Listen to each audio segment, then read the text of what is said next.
আসসালামু আলাইকুম viewers, welcome to my kitchen. আজকে আমি আপনাদের সাথে বাচ্চাদের খুবই পছন্দের চকলেট ডোনাটের রেসিপি শেয়ার করব। চকলেট ডোনাটটি আপনারা বাচ্চাদের টিফিনে দিতে পারেন অথবা স্ন্যাক্স হিসেবেও কিন্তু খাওয়া যায়। আর এটা খুবই মজার হয়। সফট ফ্লাফি চকলেট ডোনাটটি সহজেই কিভাবে তৈরি করা যায় সেটি আজকে আপনাদের সাথে শেয়ার করব। আশা করছি ভালো লাগবে। তবে চলুন চলে যাই মূল রেসিপিতে। প্রথমে আমি নিয়ে নিচ্ছি 1 কাপ পরিমাণ কুসুম গরম দুধ। দুধটা কিন্তু হাত দিয়ে সহ্য করা যাবে, ঠিক এমন গরম আছে। দিয়ে দিচ্ছি 3 টেবিল চামচ পরিমাণে চিনি আর দিয়ে দিব 1 টেবিল চামচ পরিমাণে ইনস্ট্যান্ট ইস্ট। চিনি আর ইস্টটা দুধের সাথে খুব ভালো করে মিক্স করে নিচ্ছি। এরপরে দিয়ে দিচ্ছি একটা নর্মাল তাপমাত্রার ডিম। ডিমটা কিন্তু অবশ্যই রুম টেম্পারেচারে থাকতে হবে। এরপরে দিয়ে দিব 2.5 কাপ পরিমাণে ময়দা। দিয়ে দিব হাফ চা চামচ পরিমাণে লবণ। এখন একটি স্প্যাচুলার সাহায্যে সবগুলো উপকরণ খুব ভালো করে মিক্স করে নিব। স্প্যাচুলার সাহায্যে প্রথমে একটু মিক্স করে তারপরে হাত দিয়ে আমি এই কাজটি করব। আর প্রথম দিকে কিন্তু আটাটা অনেকটা স্টিকি থাকবে। এই যে দেখতেই পাচ্ছেন আটাটা এই পর্যায়ে অনেকটা স্টিকি আছে। আর এই পর্যায়ে আমি দিয়ে দিচ্ছি 3 টেবিল চামচ পরিমাণে বাটার।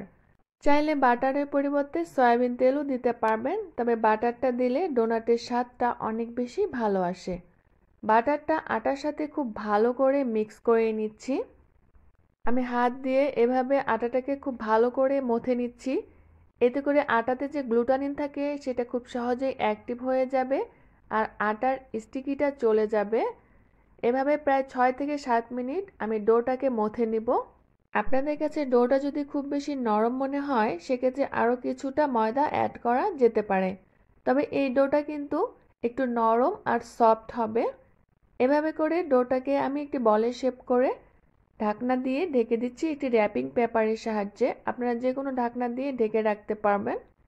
ডোটাকে এখন আমি একটি উষ্ণ জায়গায় রেস্টে রেখে দেব প্রায় 2 ঘন্টার জন্য। ফিরে আসছি 2 ঘন্টা পরে। 2 ঘন্টা পরে ডোটা আমার অনেকটাই ফুলে গিয়েছে, দেখতেই পাচ্ছেন। ডোটাতে বাতাস ঢুকে অনেকটা ফুলে গিয়েছে। এখন আমি বাতাসটাকে বের করে দিচ্ছি। এরপরে ডোটাকে একটি সারফেসের উপরে নিয়ে কিছুটা ময়দা ছিটিয়ে আরও একবার খুব ভালো মতো মথে নিব। এরপরে ডোটাকে আমি সমান 10 ভাগে ভাগ করে নিব। তবে তার আগে আমার রেসিপিগুলো যদি আপনাদের কাছে ভালো লাগে তাহলে অবশ্যই আমার চ্যানেলটিকে সাবস্ক্রাইব করে দিবেন। আর যদি ফেসবুক পেজ থেকে দেখে থাকেন তাহলে একটি লাইক ও ফলো দিয়ে রাখবেন। ডোটাকে সমানভাবে ভাগ করে নিয়ে প্রতিটা অংশই এভাবে গোল গোল করে সেট করে নিব। ঠিক এরকম করে প্রতিটাই করে নিয়েছি।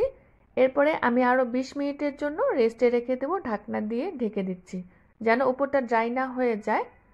20 মিনিট রেস্টে রাখার পরে ডোগুলো অনেকটা ফুলে যাবে।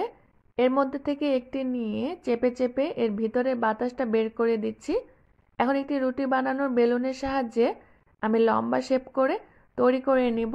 তবে এটা কিন্তু খুব বেশি মোটা হবে না আবার খুব পাতলাও হবে না, মিডিয়াম হবে।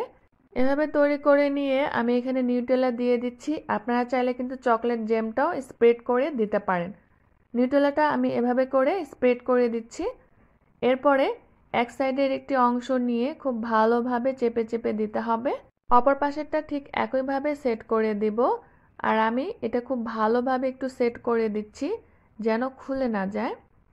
এরপর সাইডের অংশ দুটো নিয়ে এভাবে চেপে চেপে সেট করে দিতে হবে। আসলে কাজটা আমি কিভাবে করছি সেটা আপনাদেরকে দেখে একটু বুঝে নিতে হবে। আর অবশ্যই খুব ভালো মতো সেট করে দিতে হবে যেন খুলে না যায়। এরপরে আমি এভাবে রোল করে নিচ্ছি, এতে করে খুব ভালো মতো সেট হয়ে যাবে ভিতর থেকে। এখন এক পাশের সাইডটা আমি এভাবে প্রেস করে একটু চ্যাপটা করে দিব। আর অপর পাশে যে মাথাটা আছে সেটা দিয়ে এই চ্যাপটা অংশটা খুব ভালো মতো সেট করে দিতে হবে। এভাবে করে ডোনাটের শেপ তৈরি হয়ে গেল, দেখতেই পাচ্ছেন।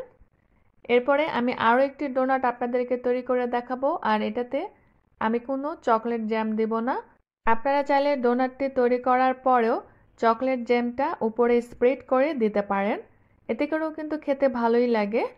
আর ঠিক আগের প্রসেসিংয়েই আমি ডোনাটটি তৈরি করে নিচ্ছি। আপনাদের সুবিধার জন্য আমি আরও একটি ডোনাট তৈরি করে দেখাচ্ছি। আর এটা কিন্তু খুব ভালো মতো সেট করে নেবেন যেন পরবর্তীতে খুলে না যায়। এভাবে করে আমি সবগুলো ডোনাট তৈরি করে নিব।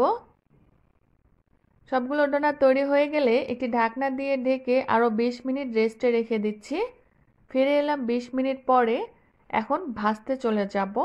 আর এর জন্য চুলায় একটি পাত্র বসিয়ে পর্যাপ্ত পরিমাণ তেল দিয়েছি।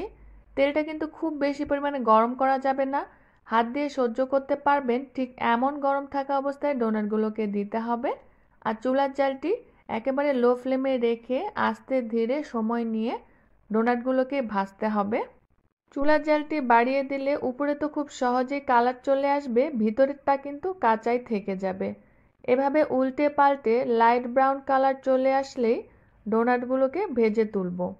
এভাবে করেই সবগুলো ডোনাট আমি ভেজে তুলব। ডোনাটগুলো ভাজার পরে এর উপরের দিক থেকে নিউটেলা অথবা চকলেট জেমও স্প্রেড করে দিতে পারেন। এতে করেও কিন্তু খেতে ভালো লাগে। আবার চাইলে এমনিও খেতে পারেন। উপর থেকে দেখতেই পাচ্ছেন ডোনাটগুলো কতটা পারফেক্ট হয়েছে।